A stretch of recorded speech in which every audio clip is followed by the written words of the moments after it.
네, 안녕하십니까. 제주사랑청년연합회 오미영입니다.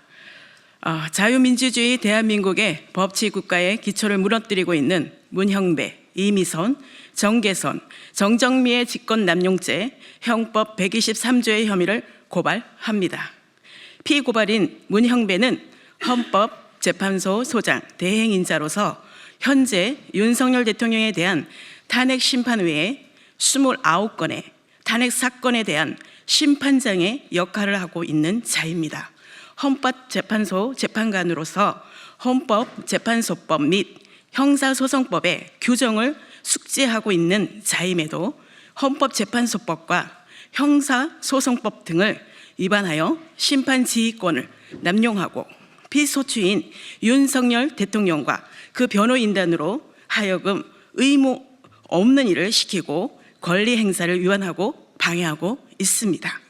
피고발인 문형배, 이미선, 정계선, 정정민은 윤석열 대통령에 대한 탄핵 심판 변론기일 이전에 대본 형태의 심판 진행에 관한 문서를 작성하는 것을 공모하였고, 피고발인들이 작성한 대본 형태의 심판 진행에 관한 문서를 통하여 피고발인 문형배가 심판 지휘를 할 때 피소추인 윤석열 대통령이나 그 변호인단의 방어권을 침해하고 의무 없는 일을 하도록 하였습니다.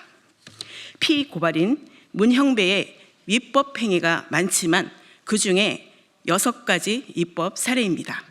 1.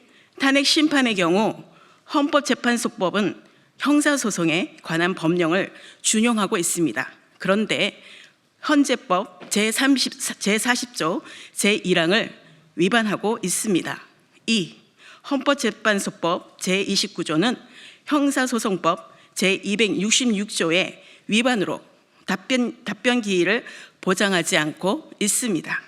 국회에서 탄핵 소추를 의결하면 소추 서류를 피소추인인 대통령 또는 변호인단에게 송달하여야 하고, 송달 후 7일간의 답변 기일을 보장하도록 되어 있는데도 불구하고 헌법재판소법 제29조와 형사소송법 제266조의 그 규정을 위배하고 있습니다. 3. 헌재법 제32조 단서 위반을 하게 되면 수사 또는 재판 중인 사건 서류 송부 촉탁이 금지됩니다. 그런데 위 조항을 위반하여 검찰, 군 검찰, 경찰의 수사 서류의 송부 촉탁을 함으로써 헌법재판소법 제32조 단서를 명백히 위배하고 있는 것입니다. 4. 형사소송법 제298조 제1항을 위반하고 있으므로 탄핵 수초 사유에서 내란죄 철회를 인정해야 합니다.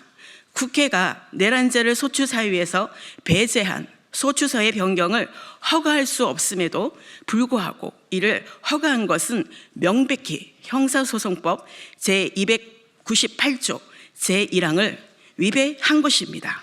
5. 형사소송법 제163조 위반으로 피소추인의 참여 권리를 배제하여 방해권을 침해한 것입니다. 제5차 심판 변론 기일 때부터 피고발인은 피소추인인 대통령의 증인 신문에 참여할 권리를 박탈하고 신문하지 못하게 하였습니다. 이것은 명백히 형사소송법 제163조를 위배한 것입니다. 6. 형사소송법 제312조 제1항을 위반하고 있습니다.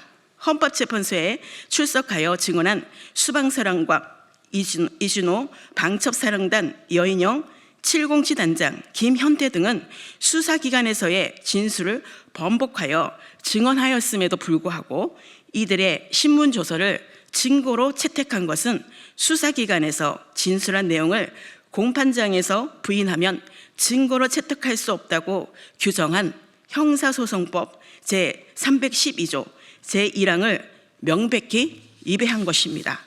그 외에도 홍장원 메모의 진위 확인 미흡과 우리법 연구회 출신 재판관 임명 논란 등 불공정하고 졸속으로 탄핵 심판을 진행하고 있는 것을 용납할 수 없습니다.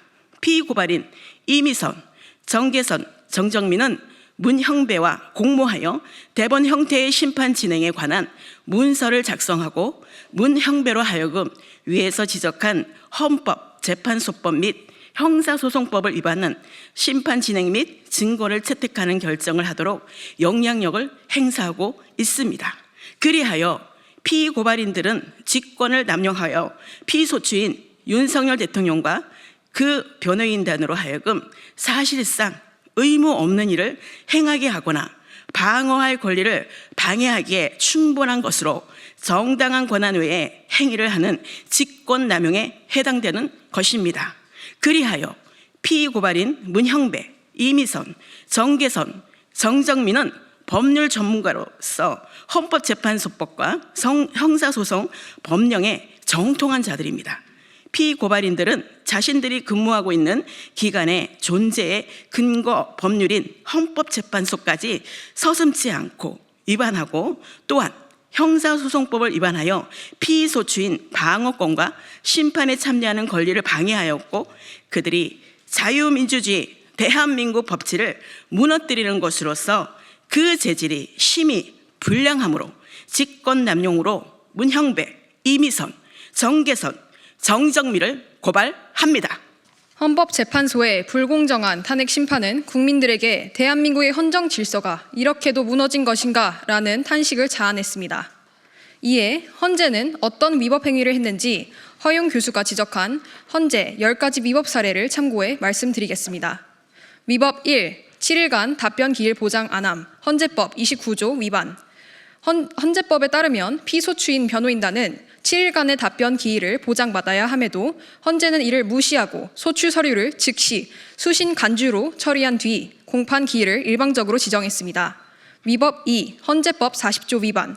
변론 기일은 피소추인 변호인단과 협력해 정해야 함에도 헌재는 변호인단의 요청을 무시하고 일방적으로 일주일에 2번씩 변론을 강행했습니다. 위법 3. 헌재법 32조 위반. 헌재 심판의 중립성을 위해 수사 또는 재판 중인 사건의 서류는 송부 촉탁이 불법임에도 헌재는 수사 중인 내란죄 사건의 수사기록 송부 촉탁을 수용했습니다. 위법 4. 형사소송법 298조 위반. 탄핵소추 핵심 내용인 내란죄를 뺀다는 것은 소추서의 동일성을 명백하게 해치는 위법 행위이며 헌재가 사기 탄핵을 용인한 것입니다.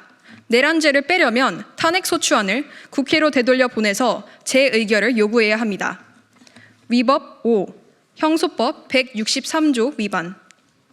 헌재는 피소추인에게 보장된 증인신문 참여권을 박탈함으로 법을 어기고 피소추인 방어권을 침해했습니다.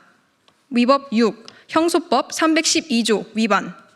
수사기관에서 진술한 내용을 재판에서 부인하면 증거로 채택할 수 없음에도 헌재는 이진우 수방사령관, 여인형 방첩사령관, 김현태 707 특임단장 등 주요 증인의 번복된 증언을 그대로 채택했습니다.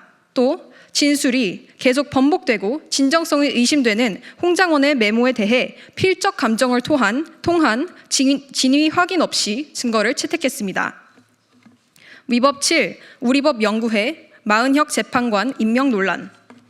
마르크스 레닌주의 지하혁명 조직인 우리법 연구회 출신인 마은혁을 임명하게 하려는 것은 헌재 중립성을 의심하게 만듭니다. 가장 시급한 한덕수 권한대행의 탄핵 심판을 제쳐두고 마은혁 임명만 밀어붙이는 것은 문형배 헌재소장 권한대행의 목적 달성을 위함으로 보입니다. 위법 8. 헌재 주석서 위반. 헌재 주석서는 대통령 권한대행에 대한 탄핵안은 국회 제적의원 3분의 2인 200석 이상 찬성 의결로 정합니다. 한덕수 권한대행 탄핵안은 요건이 부족해 성립되지 않음에도 헌재는 이 탄핵안을 각하하지 않고 절차를 강행했습니다. 위법 9. 우리법 연구회 재판관들의 부적절 언행.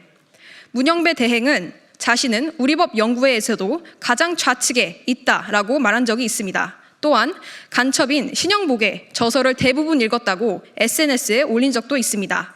우리법 연구회 출신 이미선, 정계선 두 헌법재판관의 가족 또한 윤석열 대통령 탄핵 운동의 선봉에 서서 활동한 것 또한 헌재 공정성 논란을 증폭시키고 있습니다. 위법 10. 졸속 심판 진행. 박근혜 전 대통령 탄핵 때는 17차례의 변론이 진행되었으나 윤석열 대통령은 10차 변론으로 마쳤습니다. 이것은 졸속 재판이며 대단히 불공정한 재판입니다. 헌재는 정의와 공의에 기반한 판결을 내리시길 간절히 바랍니다. 국민이, 청년이, 어른들이 다 지켜보고 있습니다. 우리나라 헌법과 그의 위상에 걸맞는 결정을 내리시길 강력히 촉구합니다.